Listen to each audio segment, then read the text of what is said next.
الحمد لله رب العالمين والعاقبة للمتقين والصلاة والسلام على سيد الأنبياء والمرسلين وعلى آله وأزواجه وأهل بيته وأصحابه وأولياء أمته أجمعين. أما بعد فأعوذ بالله من الشيطان الرجيم. بسم الله الرحمن الرحيم.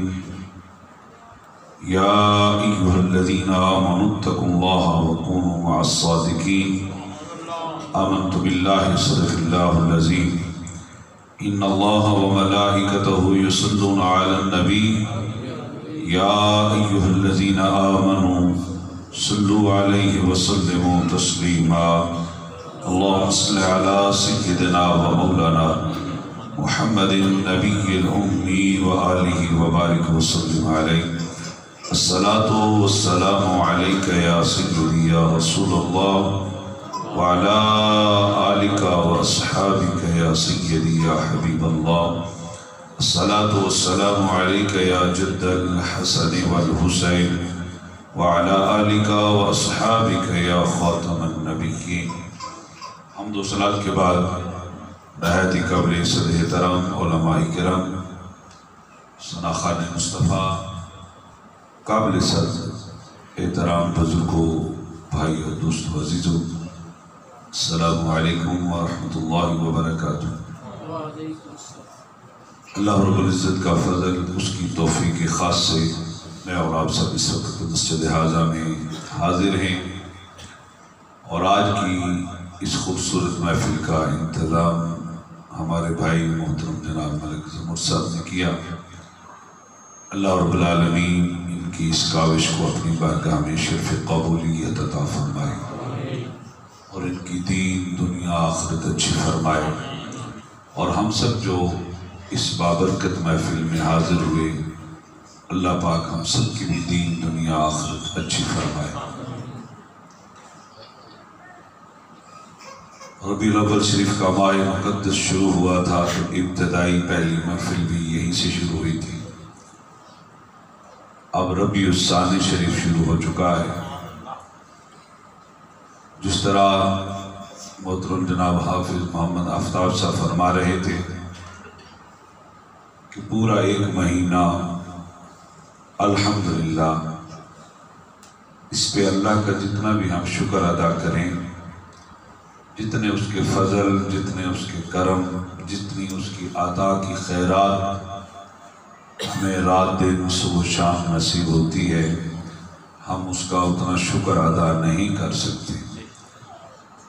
سوال وہی ہے، اتنی محفل ہوئی اور نعت خوانی بھی ہوئی، اور نعت خوانی بہت بابرکت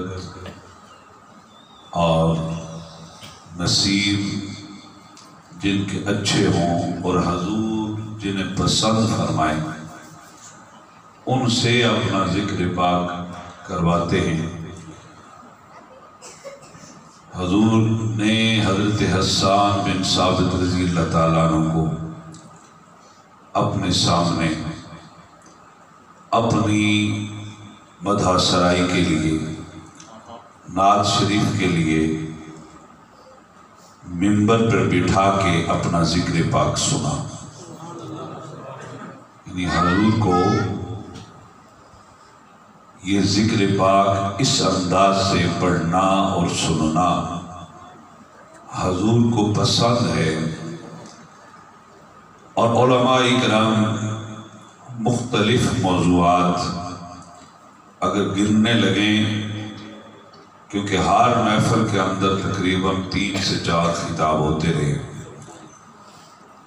اس میں کوئی شک نہیں وقت کے دامن میں قلت ہوتی تھی، لیکن 3-4 خطاب روزانہ مختلف موضوع پہ ہوتے تھے. اور یہ بھی کوئی نہیں کہہ سکتا جی کہ وہ 12 تقریریں ہی رٹی ہوئی تھی، ہر کوئی بس روزانہ ایک ہمیں وہی تقریر سناتا رہا. نہیں، ایسا بھی نہیں ہے. حضور کی سیرت پہ بھی بات ہوئی، حضور کے رخ والضحیٰ کے تذکرے بھی ہوئے، حضور کی ادائیوں کے تذکرے بھی ہوئے، حضور کی عطا کے ذکر بھی ہوا، حضور کے معجزات بھی بیان کیے گئے، حضور کے اوصاف بھی بیان ہوئے، لیکن ہم نے سیکھا کیا؟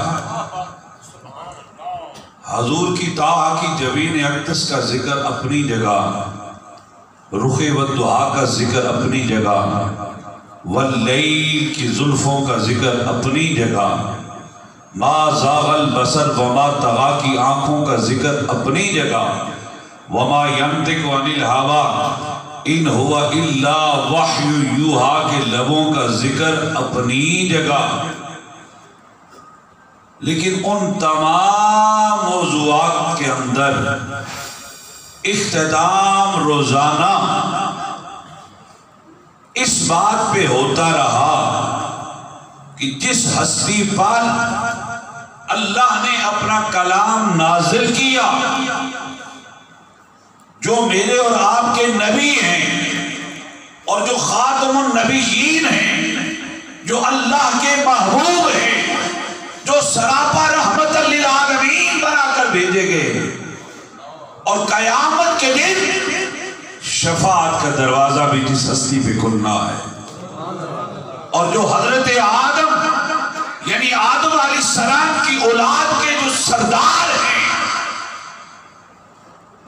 وہ ہستی بھی وہ ذات مصطفیٰ ہے۔ روزانہ گفتگو کا اختتام اس بات پہ ہی ہوتا رہا کہ الصلاۃ معراج المومنین۔ یہ ساری صفات ہیں، یہ ساری حضور کی شانیں ہیں، یہ ساری حضور کی عظمتیں ہیں، یہ سارے حضور کے مقام ہیں، یہ سارے حضور کے معجزات ہیں، یہ اللہ نے اپنے حبیب کو عطا کیے ہیں۔ یہ سارے منصب ملنے کے باوجود جس ہستی نے اپنے خالق کی بندگی نہیں چھوڑی، وہ اللہ کے محبوب ہیں۔ ہم کس بات پہ نماز چھوڑ کے بیٹھ گئے؟ ہم کس بات پہ خالق کا تعلق چھوڑ کر بیٹھ گئے؟ یہ پچھلے دنوں میں ایک ہفتہ وہ گجرانوالہ میلاد شریف کی محفلیں تھی، تو ایک جگہ میں گیا تو وہاں قریب ہی ایک ڈیرا تھا، نام تو انہوں نے رکھا ہوا تھا چشت نگر۔ میں سمجھے چشتی ہوں گے، ٹھیک ہے، اس سلاسل کے اندر چشتی بھی ہیں، نقشبندی بھی ہیں، سوروردی بھی ہیں، مختلف سلاسل ہیں، ٹھیک ہے، سب کا جا کے تعلق مولا کائنات کی بارگاہ میں جڑتا ہے۔ جب تک اس در کی غلامی نصیب نہ ہو تو مقام ولایت تو مل ہی نہیں سکتا۔ رات وہی محفل تھی، اس جگہ نہیں، یعنی اسی محلے میں۔ جب ہم محفل سے فارغ ہو گئے تو وہی ایک جگہ ایک پیر بھائی کا گھر آرام بھی کرنا تھا۔ رات کو وہ کوئی ڈھول بجنے کی آواز شروع ہوئی، تقریباً کو 11:15 بجے کا ٹائم تھا جب ہم محفل سے فارغ ہوئے۔ تو میں نے ان ساتھیوں سے پوچھا، میں کہا یار یہ کیا، کوئی شادی ہے کہیں کسی؟ میں کہا جی نہیں، یہ چشت نگر ہے ہمارے پاس ہی، یہاں 1 سال کے بعد پیر صاحب آتے ہیں، تو یہ کوئی قوالی ہوتی ہے لیکن کچھ سمجھ نہیں آتی وہ پڑھتے کیا ہے۔ میں نے کہا جو ان پیر صاحب کوئی خطاب بھی فرماتے ہیں، کو لوگوں کو واعظ و نصیحت فرماتے ہیں۔ تو ایک بزرگ تھے بڑی عمر کے، ہمارے پیر بھائی ہیں، تو تھوڑے سے مزاحیہ بھی ہے، ہر بندے کا ایک اپنا اپنا انداز ہوتا ہے گفتگو کرنے کا۔ وہ فرماتے ہیں کہ پیر صاحب اور تو کوئی بات نہیں، البتہ وہ پیر صاحب نماز کی پرہیز بتاتے ہیں، نماز کی پرہیز بتاتے ہیں۔ اور بڑی عجیب بات ہوئی، اگلے دن پھر وہی محفل تھی، پھر مجھ سے جو ہو سکا میں نے وہ پونا 1 گھنٹہ لگایا۔ ایک تو نماز کی پرہیز بتاتے ہیں کہ نماز کی ضرورت نہیں، اور ایک اور وہ مسئلہ بڑا عجیب بتاتے ہیں۔ میں نے کہا جی وہ کیا بتاتے ہیں؟ وہ کہتے ہیں یہ جو امام، یہ مولوی حضرات جو ہیں یا آپ کو نماز پڑھاتے ہیں، یہ خود تو پڑھتے ہی نہیں، تم لوگوں کو پڑھاتے ہیں، اپنی نیت تو کرتے ہی۔ میں وہ بات سن کے سمجھ گیا کہ یہ جہالت کے کس مقام پہ ہیں۔ کہ امام صاحب نماز پڑھاتے ہیں باقیوں کو اور خود پڑھتے ہی نہیں. اور ساتھ جو تکلیف دہ بات تھی وہ یہ تھی کہ دوسرا جی یہ کہتے ہیں کہ مولا علی نے تو معاذ اللہ نماز کبھی پڑھی ہی نہیں. اور رات مجھے یقین جانے مسجد میں بیٹھا ہوں نیند نہیں آئی. اگلے دن پھر وہی محفل تھی. میں اب اس انتظار میں کہ کب محفل ہو. وہ ریکارڈنگ موجود ہے, شاید وہ رضوان بھائی نے چڑھائی ہوئی بھی ہو. وہ پونا گھنٹہ پھر میں نے لگایا, میں نے بتایا پھر علی کی نماز کیا ہے. میں نے کہا بغیر تو علی پاک کا نام لے کر یہ اپنی ضلالت, اپنا یہ کمینہ پن علی پاک پہ لگاتے ہو. یہ اپنی بغیرتیاں, اپنی خباثت اس ہستی پہ لگاتے ہو جس کی نماز ساری زندگی قضا ہوئی نہیں. ایک قضا ہوئی, وہ بھی عطاء مصطفیٰ میں ہوئی. تو جب سرکار نے پوچھا علی روتا کیوں ہے, عرض کیا حضور عصر کی نماز چلی گئی, میں نے نماز پڑھنی تھی, آپ پڑھ چکے, آپ نے اپنا سر مبارک میری گود میں رکھ دیا, اب ادب مصطفیٰ میں بول نہیں سکا. نماز کی جانے پہ ہی آنسو نکل رہے ہیں. میں نے کہا بدبختو, وہ حضور کی اطاعت میں, حضور کی اتباع میں ایک نماز گئی. علی پاک نے جب رونا شروع کیا تو حضور نے پوچھا علی قضا پڑھے گا ادا پڑھے گا. میں نے کہا علی اس کا نام ہے. علی پاک نے عرض کیا یا رسول اللہ علی کی تو آج تک قضا ہوئی نہیں, علی تو ادا ہی پڑھے گا. میں نے کہا علی پھر اسے کہتے ہیں. رسول اللہ نے ہاتھ اٹھائے, سورج واپس عصر کے مقام پہ لوٹ کے آیا, علی پاک نے نماز عصر ادا پڑھی. نعرہ تکبیر, نعرہ رسالت, نعرہ تحقیق, نعرہ حیدری, نعرہ غوثیہ, آستانہ علی اعظم شاہ ولایت. وہ بات تو وہاں تھی. میں نے کہا ہم اس علی کو مانتے ہیں جس علی کی ایک بھی قضا نہیں ہوئی, اور ہم اس علی کا ذکر کرتے ہیں جو ساری زندگی ولادت سے لے کر حضور کے وصال تک حضور کی تربیت میں رہے, جو ساری زندگی حضور کی تربیت میں رہے.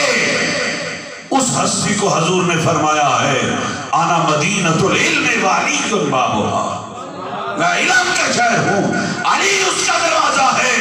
میرے بھائیوں, آپ سے بھی یہی سوال رکھتا ہوں, ہم اس علی پاک کے منگتے ہیں. اگر ہمارا تعلق, ہماری عقیدت, ہماری محبت اس علی پاک سے ہے جس کی ایک نماز بھی قضا نہ ہو, ہم وہ نہیں ہیں جو جھوٹے دعوے کرے علی پاک کے اور علی پاک کے طریقے پہ ایک کام بھی نہ ہو. ہم وہ ہیں جو علی پاک کے منگتے ہیں, اس در کی خیرات لیتے ہیں, جو صبح و شام علی المرتضیٰ کے قصیدے پڑھتے ہیں. جس کا تعلق اس علی پاک سے ہے وہ کبھی نماز سے دور نہیں رہ سکتا.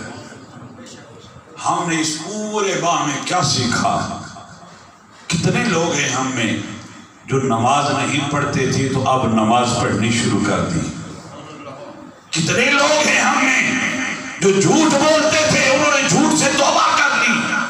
کتنے لوگ ہیں جو زبان پہ گالیاں لاتے تھے, اب قرآن پڑھتے ہیں, درود پڑھتے ہیں. بری باتوں سے, بے حیائی سے کتنے لوگ ہیں جو توبہ کر کے ہدایت کے راستے پہ آئے ہیں. میرے بھائیوں, فائدہ تب ہے اگر ہم نے اپنا قبلہ درست کیا ہے, اگر ہمارے یہ قدم اللہ کے گھر کی طرف چلنے شروع ہو گئے, پھر تو صد شکر, پھر تو رات دن اس مالک کا شکر ادا کریں. اور اگر فقط آنا اور جانا ہی رہا تو پھر میرے بھائیوں پھر بھی یہی سوال ہے کہ کب ہم نمازی بنیں گے, کب ہماری زبانوں پہ سچائی آئے گی. زندگی کا تو کچھ پتہ ہی نہیں ہے, ایک لمحے کی خبر نہیں ہے. کتنی موتیں ہمارے سامنے روزانہ ہوتی, کتنے جنازے اٹھتے ہیں, تو ایک دن ہمارا بھی تو اٹھنا ہے. مزہ تب ہے جب جنازہ اٹھے تو ہر کسی کی زبان پہ ہو یار بندہ چنگا ہے،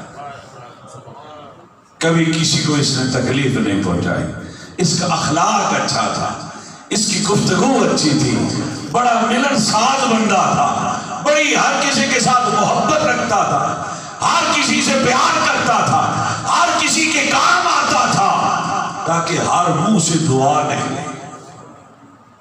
میرے بھائیوں، زندگی کا کوئی پتہ نہیں کہ ضمن وہ بات میرے ذہن میں آئی تو میں نے آج کی اس محفل، کیونکہ ربیع الثانی شروع ہو گیا، ربیع الاول شریف کا اختتام ہو گیا، تو اس پورے مہینے کے اندر ہم نے کیا سیکھا؟ کیا حضور کا اخلاق، حضور کی تعلیمات، حضور کی سنتیں، حضور کے فرمان سن کر ہم کوئی عمل کی طرف بھی آئے ہیں یا ویسے کہ ویسے؟ ضرورت عمل کی ہے۔ اپنے ظاہر کو، اپنے باطن کو پاک و صاف کرو اور یہ پیشانیاں اپنے خالق کی بارگاہ میں جھکانی شروع کر دو، بغیر کسی تعریف کے۔ رسول رحمت صلی اللہ علیہ وسلم کا فرمان ذیشان ہے کہ جو بندہ حج و عمرہ کر کے آئے اس کی زیارت بھی کرو، اس سے ملاقات بھی کرو۔ ہمارے بھائی ملک وسیم کرامت صاحب کالی واپسی ہوئی آپ کی، تو یہ بھی ایک مبارک ہے ہمارے لیے، سعادت مندی ہے کہ اس شہر سے، ان گلیوں سے، مالک کے گھر سے اور مالک کے حبیب کی بارگاہ سے ہو کے آئے ہیں۔ یقیناً انہوں نے ہمیں دعاؤں میں یاد رکھا ہوگا، ہم بھی انہیں گاہے بگاہ یاد رکھتے رہے۔ اور آج سوشل میڈیا کا دور ہے، تصویریں ایک دوسرے کی بندہ دیکھتا ہے، مختلف پروگرام دیکھتا ہے، پھر بندے کی یاد، ایک رابطے کا ایک آسان طریقہ ہے۔ تو سارے سلام کے بعد انہیں ملیں گے بھی، مبارکباد بھی پیش کریں گے، اور ساتھ یہ بھی کہیں گے، اور یہ بھی حضور کی سنت ہے کہ جو وہاں سے ہو کے آئے وہ باقیوں کے لیے دعا کرے۔ اللہ پاک دعا اس کی قبول کرتا ہے۔ کیوں؟ اگر وہ حج و عمرہ اللہ کی بارگاہ میں قبول ہو گیا ہے، مالک نے اس کا آنا اپنی بارگاہ میں قبول کر لیا، تو وہ گناہوں سے اس طرح پاک ہو جاتا ہے جس طرح ماں کے پیٹ سے بچہ پیدا ہوتا ہے، گناہوں سے پاک ہوتا ہے۔ پھر وہ جو دعا رب کی بارگاہ میں کرتا ہے، رب قبول فرما لیتا ہے۔ مصطفیٰ جان